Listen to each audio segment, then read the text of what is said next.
We are continuing our 2025 Grammy Award coverage. We're going through a lot of the categories, we're predicting winners, while also giving a lot of Grammy history, and we'll continue to do so as we near the date of the ceremony, which is February 2nd, approaching quickly. In this video, we are taking on Best Alternative Music Album. I often say this is one of my favorite, absolute favorite categories, because there is such a wide range of different rock subgenres within the alternative umbrella. You've got everything from like that 90s alternative rock style. You've got indie rock, indie pop, psych rock, prog rock, dream pop, synth pop, indie folk, blues rock, indie soul. There is such a wide variety of sounds and styles that are within, again, that alternative space. Love this category.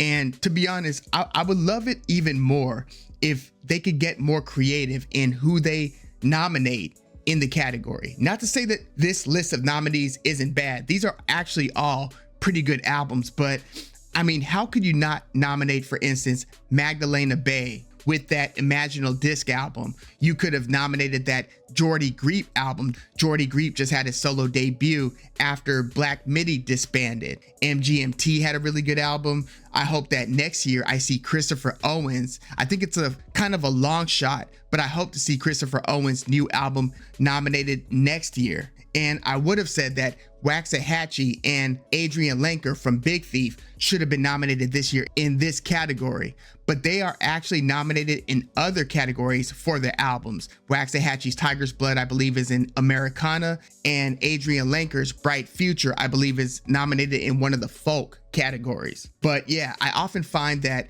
out of the 5 nominees, there are usually like 3 other albums that were released that year that I would have rather replace a few of the nominees. Like, where the hell is the Vampire Weekend Only God Was Above Us album? That's like one of Vampire Weekend's best albums, and they are already a 2-time winner in this category, which brings me to most wins in the category.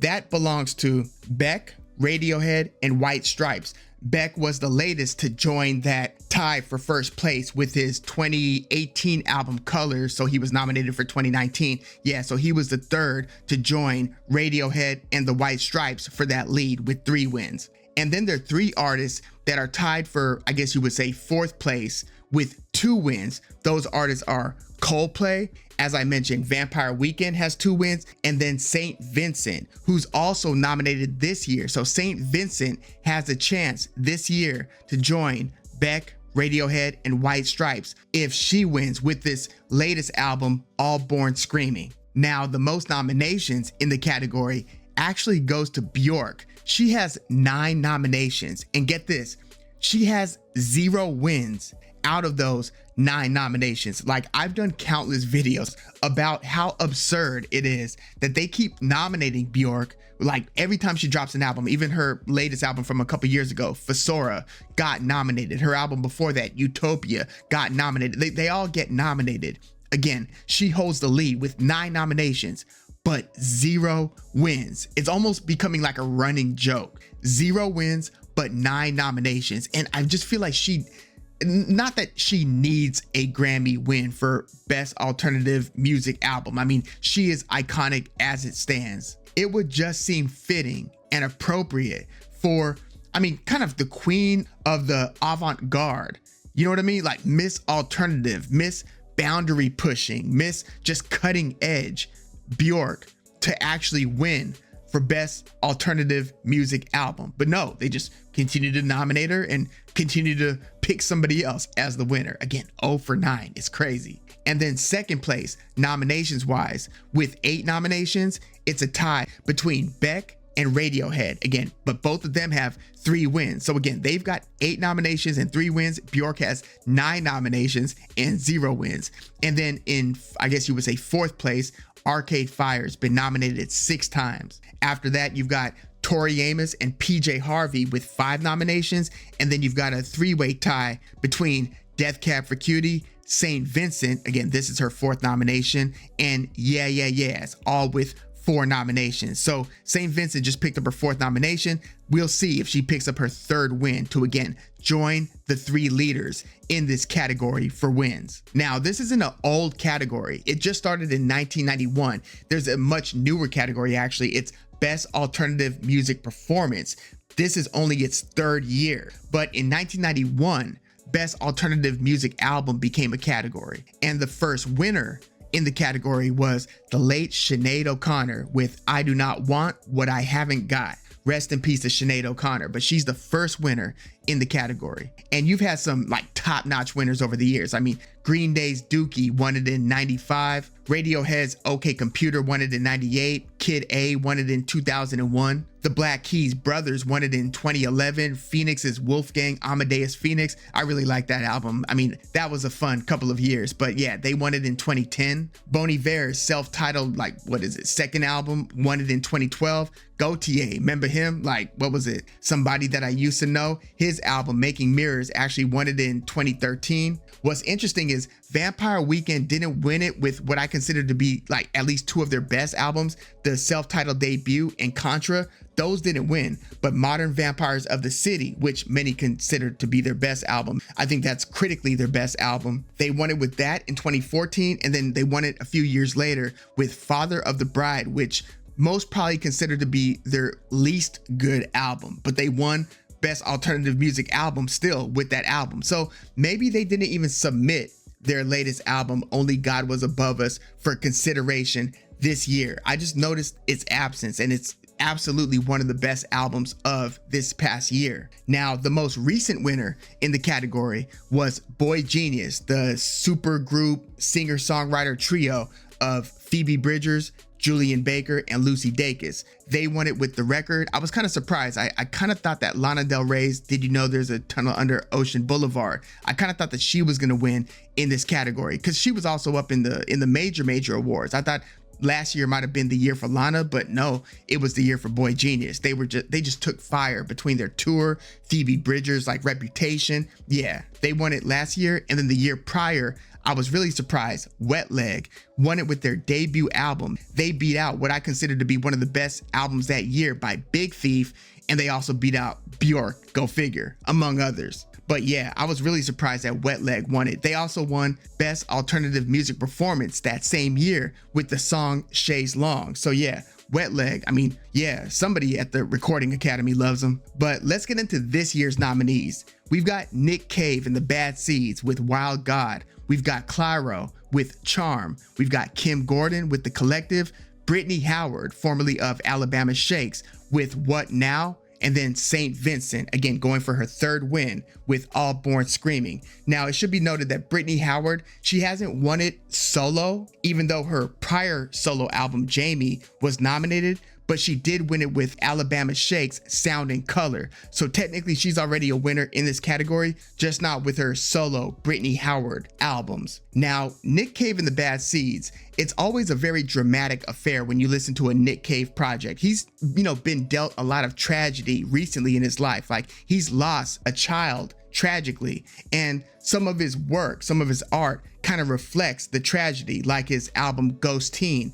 Excellent album, just one of the most just tear-jerking, heart-wrenching, like listen to the song from that called Waiting on You. But yeah, before that, he had a very heart-tugging album called The Skeleton Key. So yeah, Nick Cave and the Bad Seeds is always a very theatric approach, very dramatic instrumentation, a lot of strings. He's got that kind of like ominous, brooding voice. I mean, back in the day, several decades ago, he was a frontman for the punk-ish post-punk band called The Birthday Party. But yeah, I thought that this latest Wild God album was another very good Nick Cave album. Clairo and Charm. So at first, I thought that Clairo's album was more or less just a nice, cute bedroom pop album. You know what I mean? But I feel like we get a lot of those. Like, you could listen to Faye Webster, and I'm thinking, okay, well, is Clairo's album any better than Faye Webster's last couple of albums? I look at like Soccer Mommy as being a better all-around songwriter than Clairo, and I think that the best album of Soccer Mommy is probably better than the best album of Clairo. But the songwriting on Charm is good, but I think that what really makes this album tick is its production. It's just flawless, lush production.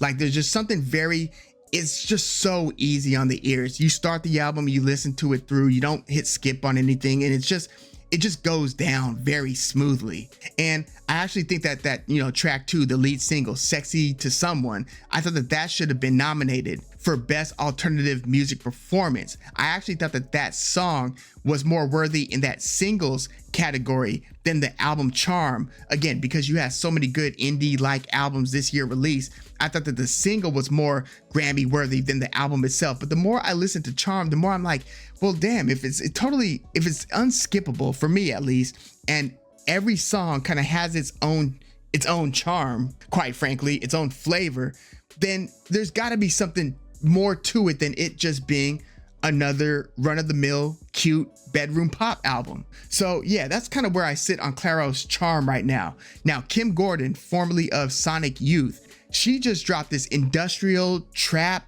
goth-ish sounding album called The Collective.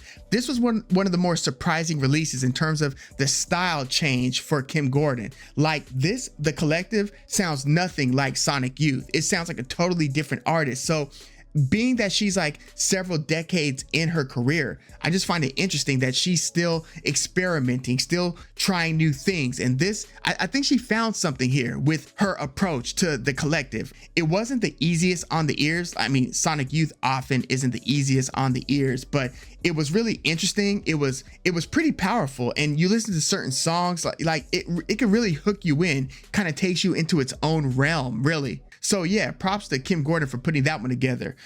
Brittany Howard with What Now?